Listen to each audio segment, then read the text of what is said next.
School படிக்கும்போது ஒரு பஸ்ல போகும்போது என்னையுமே வந்து பேடா ஒரு வயசான ஒரு ஆள் வந்து என்னை தொட்டிருக்காங்க.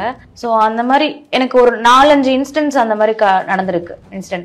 சம்டைம் வந்து நான் ஏதாவது ஒரு மூவி பார்க்கும் போதோ இல்லை குழந்தைங்க அம்மா கூட போகும்போதோ ஏதாவது ஒரு அட்டாச்சான விஷயம் பார்க்கும்போது ஃபீல் பண்ணி அழுதுருக்கேன். அம்மா நினச்சி சொல்லப்போனால் எனக்கு அப்பா பர்ஸ் பெருசாக கிடைச்சதே கிடையாது. எனக்கு அம்மானா நான் தேர்ட் படிக்கிற வரைக்கும் எனக்கு இருந்தாங்க. அதுக்கப்புறம் அப்பா வந்து நான் ஹாஸ்டல்ல இருந்தேன். அப்பா ட்ரிங்க்ஸ் பண்ணிட்டு வந்து அடிக்கிறது, டார்ச்சர் பண்றது அந்த மாதிரி இருந்துச்சு. பட் ஆனால் இப்போவுமே அப்பா கிட்ட பேசிட்டு தான் இருக்கேன். அப்பாவை பிடிக்கும். பட் ஆனால் அவரோட பாசெல்லாம் நான் பெருசாக பார்த்தது கிடையாது.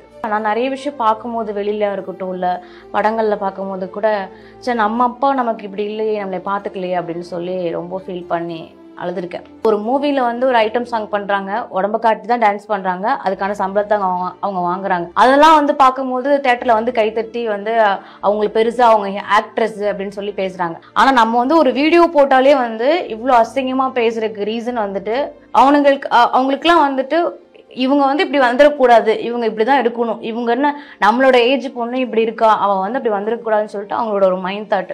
ஸோ அந்த மாதிரி ஒரு கெட்ட எண்ணம் இருக்கிற பர்சனுக்கு நான் பதில் சொல்லவே விரும்பல. இப்போ என்னதான் வந்து நான் நல்லவன், நான் என்னோட கேரக்டர் நல்ல கேரக்டர், என்னோட வீடியோ பார்த்து ஜட்ஜ் பண்ணாதீங்கன்னு சொன்னாலும் அது யாரும் நம்ப போறதில்ல. எல்லாருக்கும் ஒரே விஷயம்தான், லைஃப்ல வந்து எல்லாருமே அப்படியே இருந்துட மாட்டாங்க.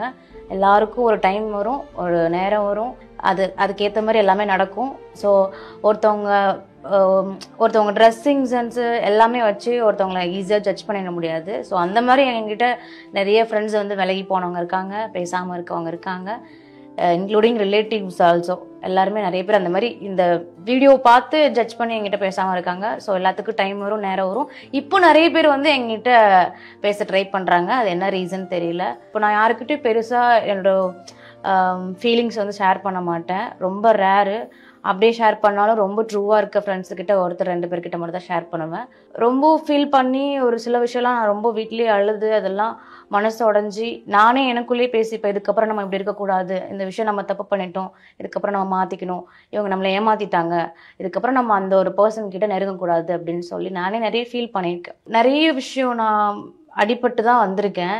எனக்கு வந்து இப்போ வந்து நிறைய பீப்புள்ஸோட ஒரிஜினல் ஃபேஸ் எனக்கு தெரிய ஆரம்பிச்சிருக்கு.